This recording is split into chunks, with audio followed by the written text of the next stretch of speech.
Most companies do not realize their revenue is human until the human leaves. The emergency acquisition call started at 6:10 on a Tuesday morning. Nobody inside the executive conference room looked rested. Investment bankers filled the large monitor wall from New York. Outside the glass windows overlooking downtown Chicago, freezing rain moved slowly across the skyline, while another analyst lowered the acquisition valuation estimate for the third time in 6 weeks. 65% of previous enterprise value, possibly lower if additional enterprise accounts fail to renew before quarter close. Nobody reacted immediately, not because the number was small, because everyone in the room already knew the situation was getting worse faster than they could stabilize it. The company had spent almost 20 years building one of the strongest enterprise distribution networks in the commercial supply industry. National reach, strong digital infrastructure, aggressive e-commerce growth, reliable quarterly earnings. At least that was what the shareholders believed 12 months earlier. Now analysts were using different language. Revenue concentration risk, enterprise retention instability, client migration exposure. The phrases sounded technical, but everybody inside the room understood what they actually meant. The customers were leaving quietly, one by one, not dramatically, not publicly, just enough to slowly poison forecasting confidence across the company. At 6:42, one of the investment bankers asked the question nobody wanted attached to official meeting minutes. How many of those enterprise accounts were actually loyal to the company itself? Silence settled over the conference room. A long silence, because the answer was uncomfortable. The largest accounts had not stayed for pricing alone. They stayed because one man spent 17 years becoming the person clients trusted during uncertainty. Daniel Holloway, 54 years old, former national sales director, managed relationships responsible for nearly $385 million in annual enterprise revenue. Not a celebrity executive, not charismatic in the polished investor call style modern boards preferred. He spoke slowly, prepared obsessively, returned client calls personally, remembered names of procurement directors' assistants, tracked operational issues before clients escalated them publicly. Most importantly, he understood something younger executives dismissed as old-fashioned. Enterprise clients rarely leave because of pricing first. They leave when confidence disappears. At 7:11, another analyst on the acquisition call explained that 3 additional strategic accounts were delaying renewal commitments pending long-term stability review. The chief financial officer rubbed both hands across his face without speaking, because everybody already understood what came next. Delayed renewals become reduced purchasing commitments. Reduced commitments become forecasting instability. Forecasting instability destroys valuation confidence. And valuation confidence was the only thing keeping the acquisition offer from collapsing completely. 1 year earlier, the company's stock traded near record highs. Now investors openly questioned whether leadership understood its own enterprise retention structure. The strange part was how quietly everything deteriorated. No scandal, no fraud, no lawsuit, just erosion. The kind that spreads slowly through institutions after leadership mistakes relationship infrastructure for replaceable payroll expense. At the far end of the conference room, an older board member finally closed his laptop and leaned back in silence. He had voted against the compensation reduction proposal 11 months earlier. At the time, the decision looked rational on paper. The company was growing digitally. E-commerce revenue represented a larger percentage of quarterly sales every year. Consultants argued that relationship-driven enterprise management had become too expensive compared to scalable platform distribution. The spreadsheets looked convincing, until reality arrived. At 7:38, the lead investment banker said something that changed the room completely. The market no longer trusts the durability of your enterprise relationships. Nobody argued with him, because that sentence explained almost the entire collapse better than any financial model could. Not revenue decline, not operational failure, trust deterioration. That was what destroyed them. And somewhere outside Chicago, working quietly inside a competitor's headquarters, the man they once called overpaid was building those same relationships all over again.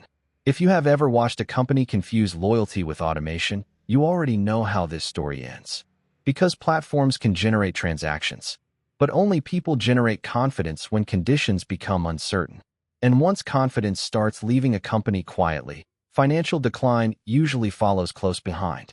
11 months earlier, the company still believed it was becoming more efficient. The quarterly numbers looked strong. Digital growth was accelerating. E-commerce partnerships were expanding faster than projected. The board celebrated the transformation constantly during investor meetings. Modernization, scalability, margin optimization. Every executive presentation used the same language now. Daniel Holloway rarely spoke during those meetings anymore. Not because he disagreed completely, because he had spent 17 years inside enterprise sales long enough to understand that strong revenue and stable revenue were not always the same thing. The company sold commercial supply infrastructure across multiple industries: healthcare distribution, industrial procurement, regional logistics support, national retail operations. Most enterprise contracts looked stable from the outside. Multi-year agreements, automated procurement systems, long-term purchasing commitments. But Daniel understood something spreadsheets consistently failed to measure. Large accounts rarely stayed because of convenience alone. They stayed because somebody answered the phone when things went wrong. At 6:15 every morning, Daniel usually arrived before most executives entered the building.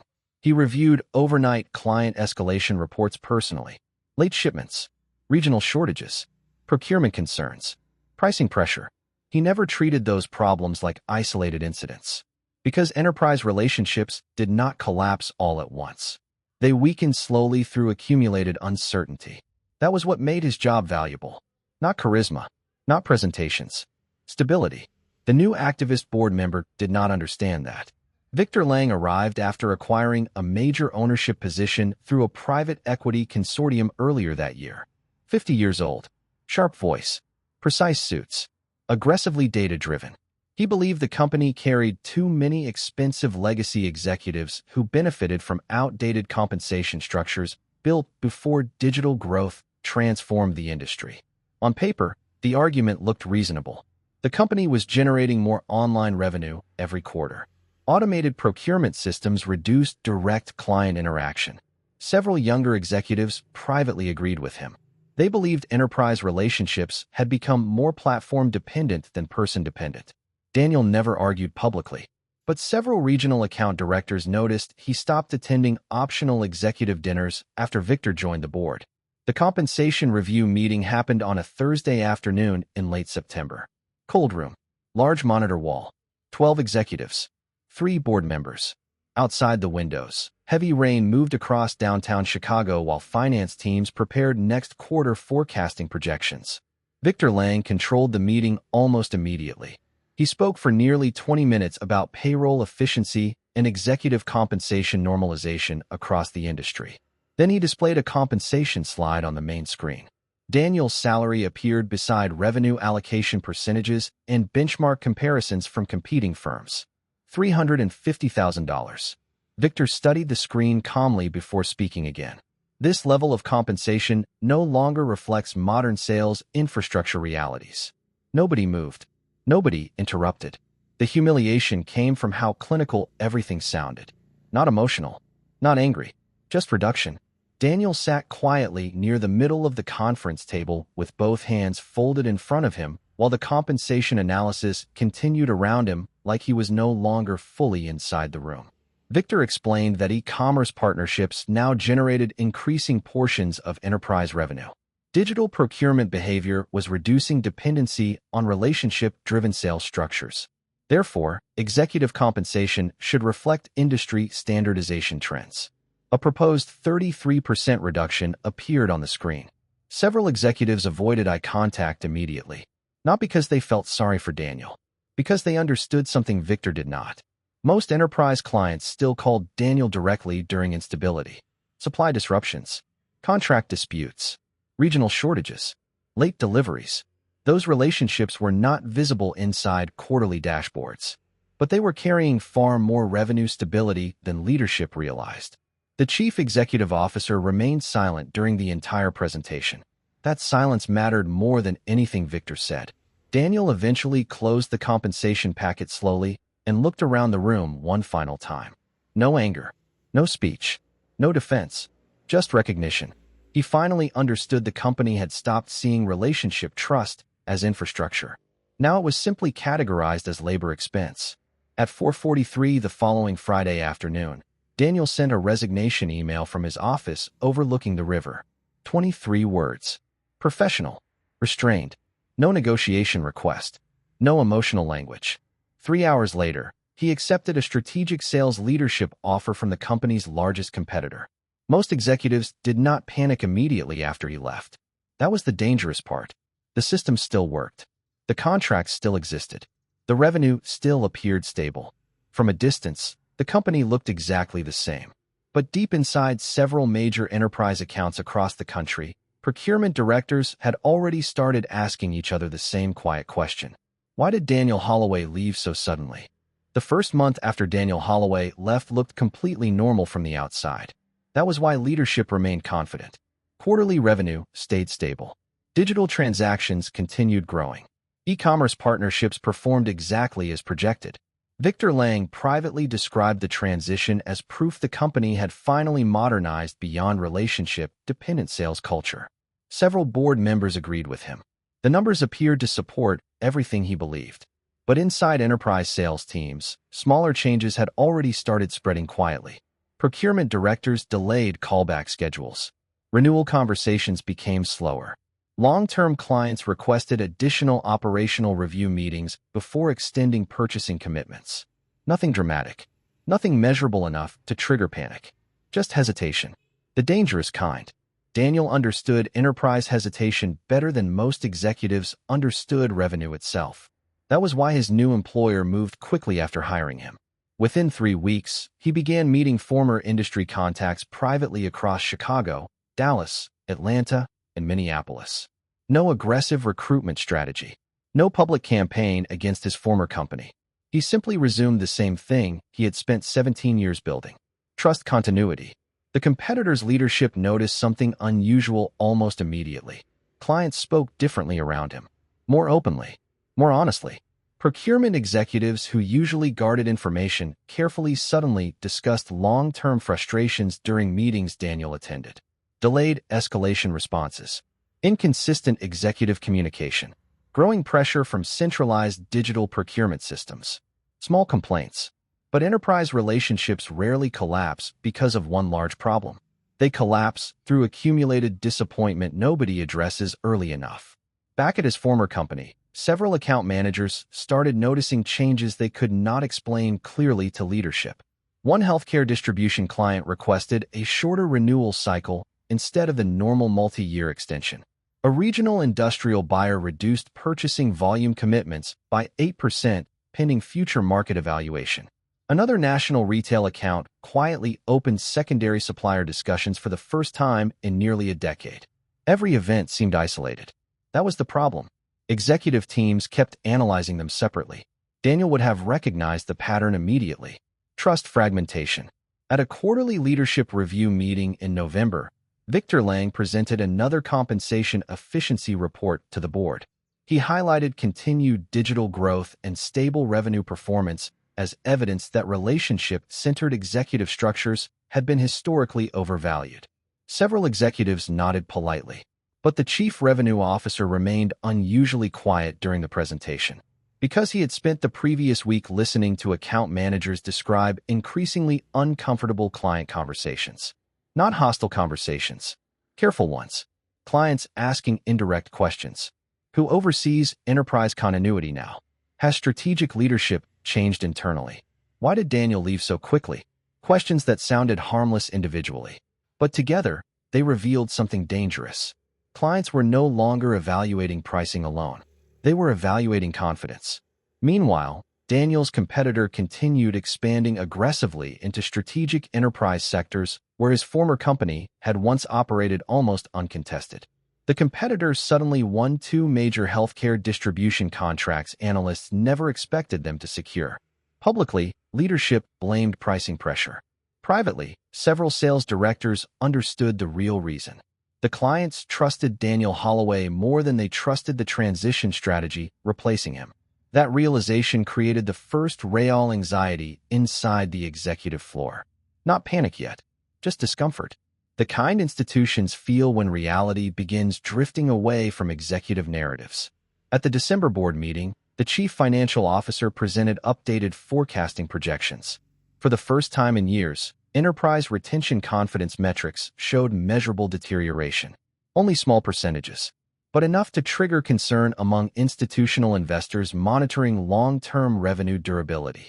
Victor immediately challenged the analysis. He argued the fluctuations reflected temporary market normalization after aggressive digital restructuring. The explanation sounded reasonable. That was what made it dangerous, because the company still believed it was experiencing ordinary adjustment friction, not structural trust erosion. Late one evening before Christmas, a senior procurement executive from a national healthcare account called one of the remaining sales directors privately after hours.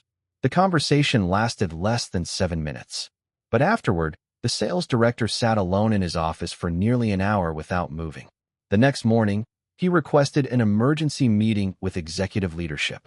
During the meeting, he spoke carefully, almost cautiously. The clients are not questioning pricing anymore. The room stayed silent.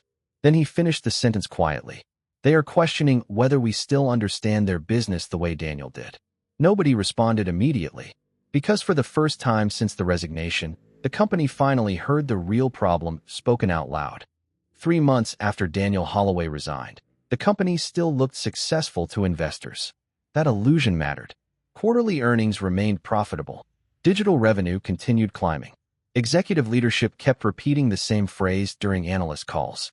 The transition remained structurally healthy. But inside enterprise sales divisions across the country, people had stopped using the word healthy. Now they used different language. Fragile, difficult, unpredictable. The problem was not losing clients immediately. The problem was losing certainty. A national healthcare procurement group delayed a 5-year renewal extension for the first time in 12 years. Officially, the delay was described as routine contract review adjustment. Unofficially, account managers understood the real reason. The clients no longer trusted long-term continuity. 2 weeks later, a manufacturing consortium in Ohio reduced annual purchasing guarantees by nearly 14% while requesting expanded supplier diversification rights. Another strategic retail account began splitting orders between multiple vendors instead of maintaining centralized purchasing commitments. Individually, none of the losses looked catastrophic. That was why leadership kept underestimating them. Victor Lang continued presenting optimistic modernization updates during board meetings. He pointed toward digital growth metrics and stable quarterly revenue performance as proof the company remained fundamentally strong. The numbers still looked convincing. But underneath those numbers, relationship stability was deteriorating faster than reporting cycles could fully capture. At the competitor's headquarters across town, Daniel Holloway spent most mornings inside conference rooms instead of executive offices. He reviewed procurement histories personally, studied supply chain complaints, listened more than he spoke. The competitor initially hired him expecting incremental enterprise growth. What they received instead was accelerated market trust migration. Clients responded to him immediately, not because he made dramatic promises, because he understood their operational anxiety before they explained it completely. One procurement executive later described the difference privately during a supplier transition call. Daniel never sold confidence. He removed uncertainty. That distinction changed everything. By early spring, financial analysts started noticing a strange pattern during earnings reviews. The company's digital transaction volume remained relatively stable, but enterprise retention durability was weakening quarter after quarter. That combination confused investors, because enterprise relationships were supposed to become less important inside the new automated sales structure leadership promoted aggressively the previous year. Now the market was beginning to suspect the opposite. At a closed executive strategy session in March, the chief revenue officer finally challenged Victor Lang directly for the first time. Carefully, respectfully, but directly. He explained that enterprise clients were no longer behaving like long-term strategic partners. They were behaving like temporary customers. The room stayed quiet afterward, because everyone understood the difference. Strategic partners survive pricing pressure. Temporary customers leave the moment stability weakens. Victor dismissed the concern initially. He argued that modern procurement ecosystems naturally produced more flexible purchasing behavior across digital environments. Again, the explanation sounded rational. Again, that was the problem. The leadership team continued interpreting relationship erosion as market evolution instead of institutional trust deterioration. Late one Thursday afternoon, the company lost one of its oldest enterprise healthcare accounts to Daniel Holloway's competitor. The contract itself represented nearly $40 million annually. The loss stunned analysts immediately, not because of pricing. The competitor's proposal was actually more expensive. Internal review teams spent 3 days analyzing the failed renewal process afterward. No operational failures. No contract disputes. No delivery instability. The client simply stated they felt more confident in the competitor's long-term strategic continuity. That sentence spread across executive leadership faster than the contract loss itself, because everybody knew what it really meant. The clients trusted Daniel Holloway more than they trusted the company that spent 17 years benefiting from his relationships. At the next board meeting, several directors finally stopped defending the compensation reduction decision publicly. Not because they suddenly respected Daniel more, because the market was beginning to punish them financially for misunderstanding what he actually carried inside the organization. Not sales volume, confidence architecture. That was the thing the spreadsheets never measured correctly. And now investors were starting to notice the cost of that mistake in real time. By the 6th month, the company stopped talking about growth confidently. Now leadership talked about stabilization. That single shift in language unsettled investors more than the revenue decline itself. Because large public companies only start using words like stabilization when they no longer trust their own momentum. The numbers still looked survivable from a distance. Revenue had not collapsed. Digital transactions remained active. Quarterly performance stayed technically profitable, but profitability was becoming harder to defend during analyst reviews. Enterprise forecasting confidence kept weakening every quarter, and investors were beginning to notice that uncertainty spreads faster than declining sales. At the annual Strategic Leadership Summit in Denver, the atmosphere felt noticeably colder than previous years. Executives still delivered presentations. The slides still looked polished, but the confidence underneath them had changed. Regional account managers now spent more time discussing retention risks than expansion opportunities. Procurement volatility, contract hesitation, supplier diversification. The same patterns kept appearing across different industries. Healthcare, manufacturing, retail, distribution. Large accounts were not abandoning the company dramatically. They were reducing emotional commitment to it. That distinction terrified experienced sales executives. Because once enterprise clients stopped trusting long-term continuity, they begin protecting themselves quietly. Additional suppliers, shorter contracts, flexible commitments. All the behaviors that slowly weaken institutional stability without creating immediate headlines. Victor Lang continued resisting that interpretation publicly. He insisted the company was simply adjusting to a more decentralized digital procurement environment. He repeated the phrase repeatedly during board sessions. Market evolution. But by summer, even the younger executives had started noticing something uncomfortable. The competitor employing Daniel Holloway was suddenly outperforming the market in sectors where growth had historically remained flat. Not by small margins.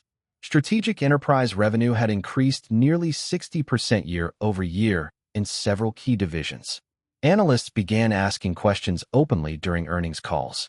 How is their enterprise expansion accelerating this quickly during broader market contraction? Nobody inside Daniel's former company wanted to answer honestly, because the explanation sounded almost humiliating in its simplicity. The clients trusted him. Late one evening, the chief financial officer reviewed account migration reports alone inside his office after most employees had already left the building. 3 strategic accounts were now officially classified as high-risk retention exposures. Another 5 had requested procurement restructuring meetings. The total revenue exposure exceeded $100 million. None of those accounts cited pricing as the primary concern. The language remained remarkably consistent across every review summary. Long-term continuity confidence, strategic partnership stability, executive relationship trust. The company had spent months trying to defend itself against financial deterioration while completely misunderstanding the emotional mechanism underneath it. The damage was not transactional. It was psychological. Clients no longer felt protected. At the competitor's headquarters, Daniel Holloway avoided discussing his former company publicly. That detail mattered. He never mocked them. never criticized leadership, never weaponized the humiliation from the compensation meeting. He simply worked, quietly, methodically, rebuilding strategic relationships one conversation at a time. That restraint made clients trust him even more. Because enterprise customers rarely trust executives driven by resentment. They trust people who remain calm during instability. One afternoon during a procurement conference in Atlanta, a healthcare executive asked Daniel directly whether his former company could recover. Daniel paused briefly before answering. They still have strong infrastructure. Strong people too. But continuity becomes fragile once leadership starts measuring trust like expense. The executive never forgot that sentence afterward. Neither did the people sitting nearby. Back at the company headquarters in Chicago, acquisition rumors had already started circulating privately through investment banking circles. Not because the company was collapsing operationally, because the market no longer believed leadership fully understood its own enterprise retention structure. That distinction changed valuation models dramatically. During a closed board session in late August, one director finally addressed the issue directly. We treated relationship stability like compensation overhead. Nobody challenged him. Victor Lang remained silent for nearly the entire meeting. For the first time since joining the board, he no longer sounded certain during financial reviews. Because the market had started delivering a verdict spreadsheets could not argue against. The company had not overpaid Daniel Holloway. It had undervalued the cost of losing him. The quarterly earnings call in October lasted 53 minutes. By the end of it, the company had lost nearly 11% of its market value. Not because the numbers were catastrophic, because the answers sounded uncertain. That was worse. Institutional investors can tolerate temporary weakness. What they cannot tolerate is leadership hesitation during structural decline. At 8 o'clock that morning, analysts from New York, Boston, and San Francisco joined the earnings call expecting another difficult quarter. What they heard instead was something more dangerous. Confusion. The chief executive officer opened with prepared remarks about digital transformation resilience and long-term modernization efficiency. The language sounded polished, but the tone underneath it lacked conviction. Investors noticed immediately. The first questions focused on declining enterprise renewal rates. Then analysts began asking about strategic account volatility. Then someone referenced the healthcare contract losses from the previous quarter. The pressure inside the call started building slowly. Methodically, exactly the way institutional panic always spreads. At 8:27, one analyst asked the question leadership had spent months avoiding publicly. Your digital growth remains relatively stable, so why are your enterprise retention metrics deteriorating this quickly? The silence afterward lasted only 3 seconds. But inside corporate earnings calls, 3 seconds feels enormous. The chief executive officer attempted to redirect toward broader market conditions. Economic pressure, industry restructuring, shifting procurement behavior. The explanations sounded technically reasonable, but the investors listening to the call understood something executives were still resisting. Markets change constantly. Trust deterioration follows patterns. At 8:41, another analyst interrupted carefully. Are strategic clients losing confidence in leadership continuity after the sales restructuring last year? This time the silence felt heavier. Because now the conversation had become personal. Several executives inside the Chicago headquarters conference room stopped taking notes completely. Nobody looked at Victor Lang. Not directly, but everyone in the room understood why the question existed. The market had finally connected the timeline. Daniel Holloway leaves. Enterprise stability weakens. Competitor growth accelerates. Valuation confidence declines. The pattern no longer looked coincidental. By the end of the call, analysts openly questioned whether the company still possessed durable enterprise relationship infrastructure. That phrase spread through financial media before noon. Durable relationship infrastructure. The stock fell steadily all afternoon. At the competitor's headquarters, Daniel Holloway listened to a replay of the earnings call alone from his office after most employees had already gone home. He never smiled once during the recording. That detail mattered. Because he never wanted the company destroyed. He only wanted leadership to understand what they had miscalculated. Enterprise trust was not scalable software architecture. It was accumulated human credibility under pressure. The following week, acquisition speculation intensified publicly for the first time. Investment banks began circulating revised valuation estimates quietly through institutional channels. Several private equity groups expressed interest in strategic acquisition scenarios if enterprise erosion continued. The board scheduled emergency review meetings almost daily after that. Inside those meetings, the atmosphere had changed completely. Nobody discussed compensation efficiency anymore. Nobody discussed payroll normalization. Now the conversations focused on retention durability, strategic confidence, institutional reputation. The very things Daniel Holloway had spent 17 years protecting before leadership reduced them into compensation metrics. One board member privately reviewed archived meeting transcripts from the original salary reduction proposal late one evening. He stopped reading halfway through the file because the language sounded unbearable now. Benchmark normalization, legacy compensation structures, relationship dependency reduction. Every phrase revealed the same blindness. Leadership believed enterprise confidence belonged to the brand. They never understood how much of it belonged to the man quietly maintaining it. Meanwhile, Daniel's competitor announced another major expansion into healthcare and industrial distribution sectors. Analysts described the growth as unusually efficient. Internally, the explanation was simpler. Clients trusted the stability surrounding Daniel Holloway more than the uncertainty surrounding his former employer. At a closed board session near the end of October, the chairman finally addressed Victor Lang directly in front of the other directors. His voice remained calm, almost exhausted. You treated continuity like overhead. Nobody in the room moved afterward. Victor stared down at the financial reports spread across the table without responding. For the first time since joining the board, he looked less like an activist investor and more like a man slowly realizing the market had already judged him.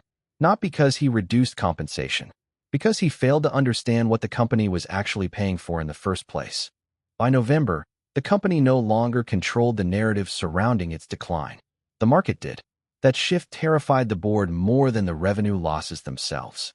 Because financial deterioration can sometimes be repaired. Loss of institutional confidence spreads differently. Once investors begin questioning leadership judgment publicly, recovery becomes exponentially harder.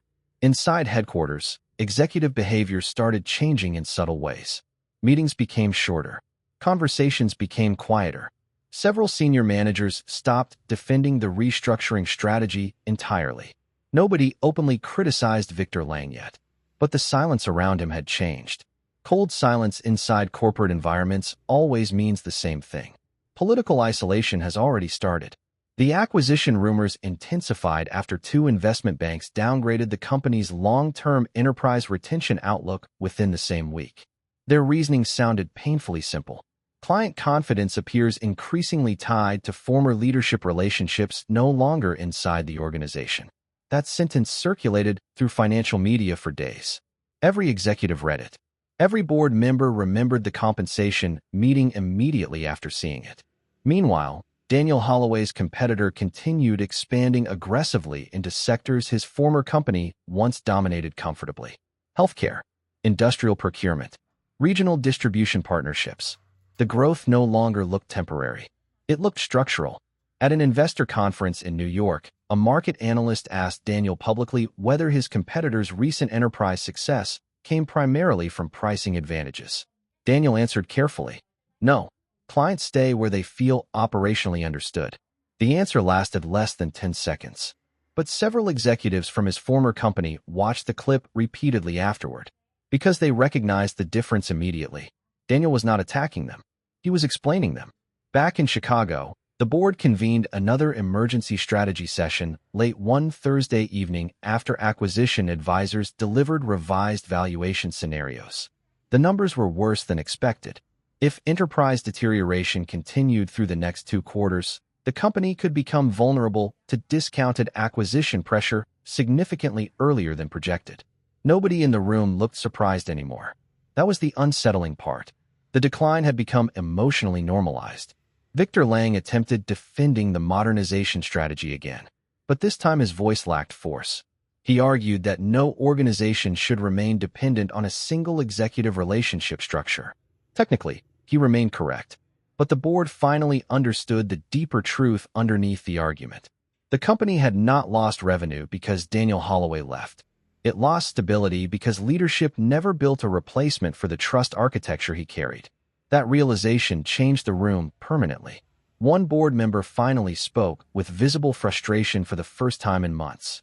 "We spent a year treating confidence like software automation." Nobody answered him, because there was nothing left to debate. The market had already delivered its verdict. Late that night, the chairman remained alone inside the conference room after the others left. Financial reports covered the table. Enterprise retention forecasts, acquisition models, investor downgrade summaries. At the center of the stack sat the original compensation reduction proposal from 11 months earlier. 33%. The number looked almost absurd now. Not because the salary had been too large, because the savings had been meaningless compared to the damage that followed. Across the country, Daniel Holloway continued working without discussing any of it publicly. That restraint became increasingly important. Clients trusted him because he remained disciplined during instability. No revenge interviews, no corporate gossip, no public humiliation campaign. Only consistency. That was the thing his former board never fully understood. Enterprise trust compounds slowly, but once broken, it migrates quietly toward stability. By early December, acquisition negotiations had shifted from theoretical contingency planning into active strategic discussion. Potential buyers no longer viewed the company as a dominant enterprise infrastructure platform.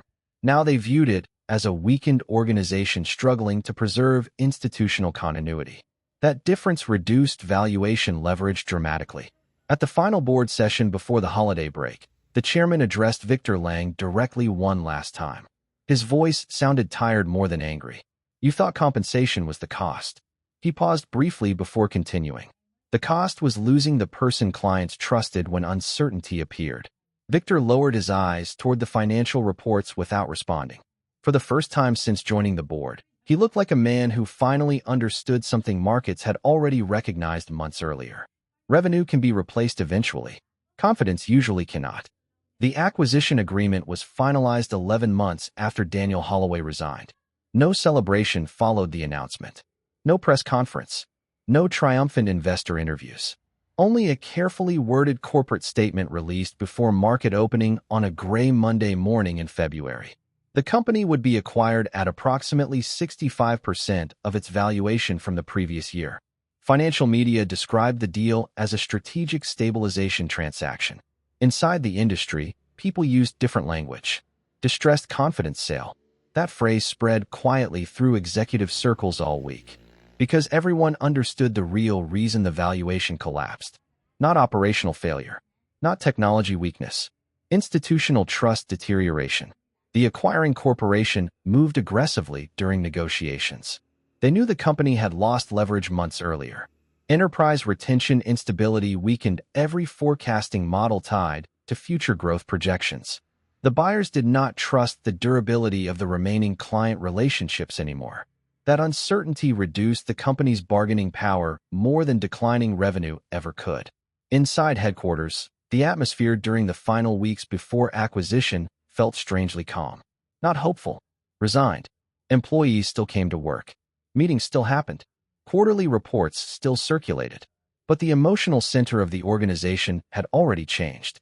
People no longer discussed long-term strategy. Now they discussed transition planning, role consolidation, department restructuring, the language of endings. Victor Lang attended the final pre-acquisition board session from the far end of the conference table without speaking much. The transformation in him was subtle but unmistakable. A year earlier, he entered meetings speaking confidently about modernization and payroll efficiency. Now he reviewed acquisition summaries silently, while investment bankers explained why valuation compression accelerated after enterprise retention confidence weakened. No one blamed him directly during the meeting. That made the atmosphere worse. Corporate accountability rarely arrives dramatically. More often, it arrives through isolation. At one point during the session, an acquisition advisor displayed a slide analyzing the company's deteriorating enterprise relationship stability over the previous year. Several major accounts had reduced long-term purchasing commitments after Daniel Holloway left. Others diversified suppliers gradually. Some migrated entirely. The numbers filled the screen in clean financial categories: revenue exposure, retention volatility, contract instability. But everyone in the room understood what those categories really represented. Trust leaving quietly, The chairman eventually removed his glasses and asked the advisor a simple question. When did the market begin adjusting valuation expectations? The advisor answered immediately. After enterprise confidence stopped looking durable. That sentence settled over the room heavily, because it confirmed something leadership spent nearly a year resisting. The market had never cared only about revenue. It cared about confidence behind the revenue. Meanwhile, Daniel Holloway continued leading enterprise growth strategy at his new company with the same restrained discipline that made clients trust him originally. No public comments about the acquisition. No interviews. No criticism. His competitor's annual report later revealed strategic enterprise growth exceeding 60% across multiple divisions connected to sectors he previously managed. Analysts called the expansion unusually efficient. Daniel never described it that way. To him, the process looked simple. Clients moved toward the environment where they felt understood. Late one evening after the acquisition announcement, several former colleagues from his old company met quietly at a hotel bar outside Chicago after work. Not to gossip, not to complain, mostly to process what happened. One former regional account manager eventually said something nobody at the table argued with afterward. We thought the company was protecting profitability. He paused briefly, but we were actually dismantling confidence. The conversation ended shortly afterward, because there was nothing left to explain. The company still existed technically. The buildings remained. The systems remained. The digital infrastructure remained.